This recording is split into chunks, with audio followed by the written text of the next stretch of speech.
Hello and welcome to the One Bridge Knowledge Center.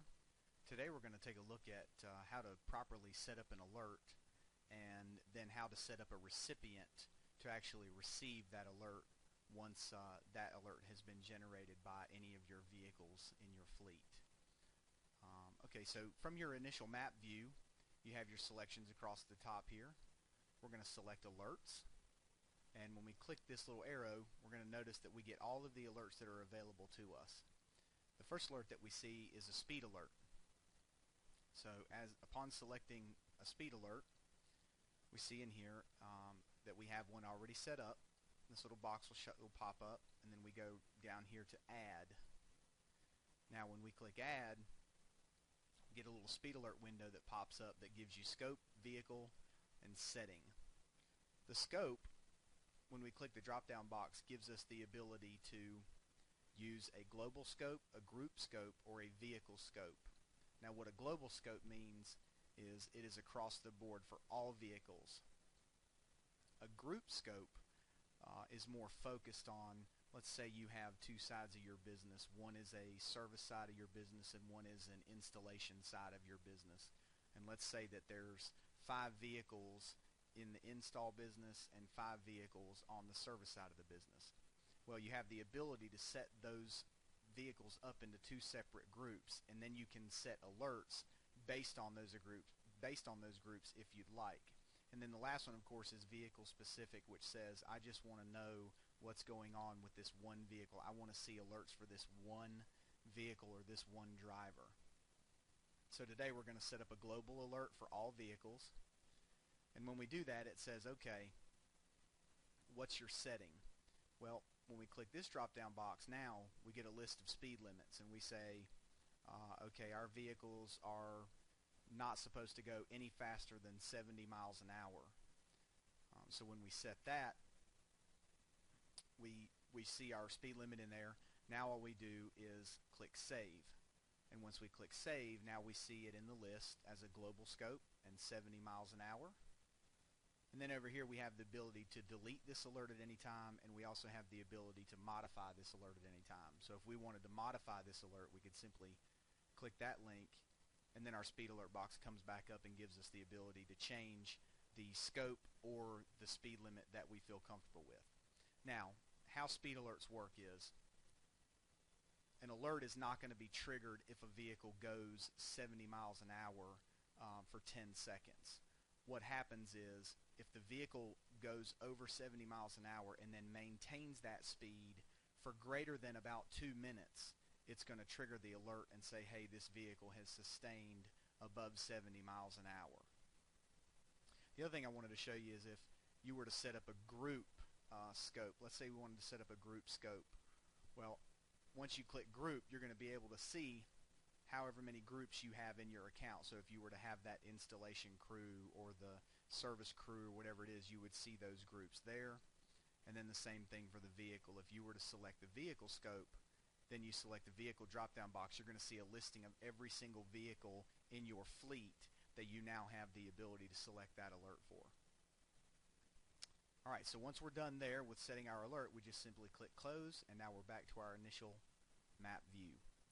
The next alert on the list is going to be a geofence alert. Now for those unfamiliar with what a geofence is an unauthorized area or an area in which you want to know when a vehicle has gone in or out of that area. And a geofence is nothing more than an electronic boundary that goes around a property, an address, somewhere that you want to know, again, when that vehicle crosses in or when that vehicle crosses out of that imaginary electronic boundary.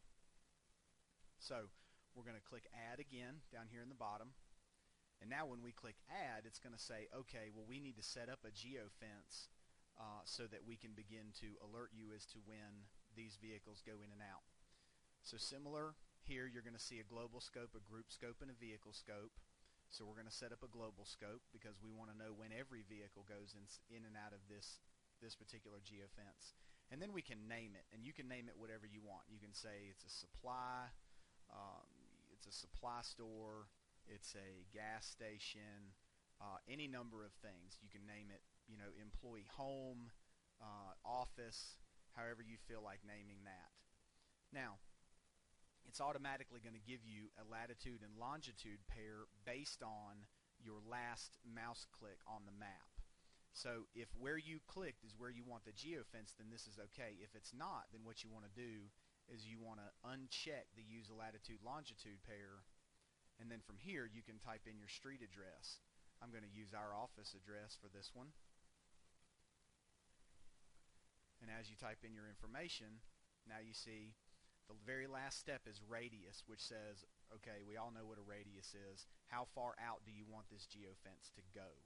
So we're going to say 0.5 miles, okay? Now, when we click preview, what's going to happen is it's automatically going to find the address, and it's going to say, okay, here is the actual location.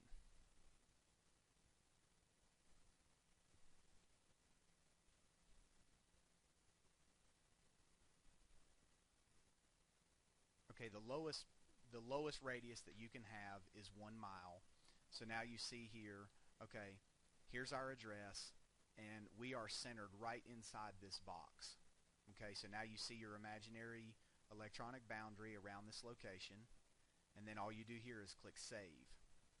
Now once we click save, now you see here that the box has changed to geofences, and now we see that we have a geofence around our office. Okay, so we're going to hit close. Now we're going to go back to our alert screen, and we're going to click this geofence alert one more time. And now we see, okay, here's our global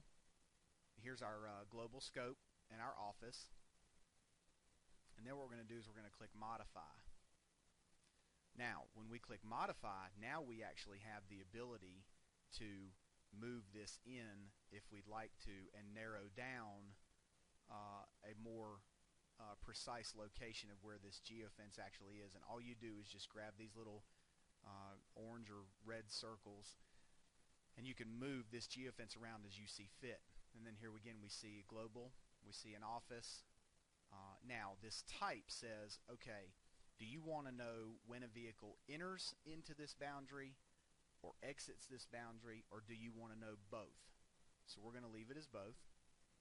And then you have the ability to change the line width, the line color, density, the fill color. And then of course make sure you select your time zone, and then you click save. Now when I click save, again I see my geofences box pop up, and now I know that I'm going to be alerted every time a vehicle crosses in and out of that imaginary electronic boundary. So we're going to close there. The next alert on our list is going to be an unauthorized movement alert. Now, this alert is not for fleet tracking. This alert is for asset tracking equipment, which we'll talk about in a later video. So I'm going to skip that. The next one I'm going to go to is inputs. Now, our vehicle tracking units have the ability to hook to a PTO or any type of a switch that is on your vehicle. Let's say that you have a fleet of dump trucks, or you have a fleet of septic tank pumping trucks. And not only do you want to know where that vehicle is on the map, but you also want to know when the dump bed goes up and down, when the septic tank pump on the vehicle turns off and on, when something is triggered that you are charging customers money for. Well, what you do is you have the ability to wire to that switch and know when the dump bed goes up and down, know when the pump gets turned off and on. And to add one, you just again go to your add, and then it's going to say, okay, here's your scope again. It's going to be just a vehicle scope for this one, because it all pertains to certain vehicles on these inputs. So then you select the vehicle in your fleet that you want. You select the correct input, which will be done upon installation by us. And then the status just says, okay, rising edge, falling edge, or both edges. And what this means is, do you want to know when it goes up? Do you want to know when it goes down? Do you want to know when power goes to the pump? Do you want to know when the power shuts off to the pump? So you select both edges. And now you have the ability to say high and low, which means, okay, when we wire it up, you're either going to get a high when it turns on or a low when it turns on, and then vice versa when it turns off. So you can go here and say pump on, and then you can go here and say pump off. And now when I save this, anytime this vehicle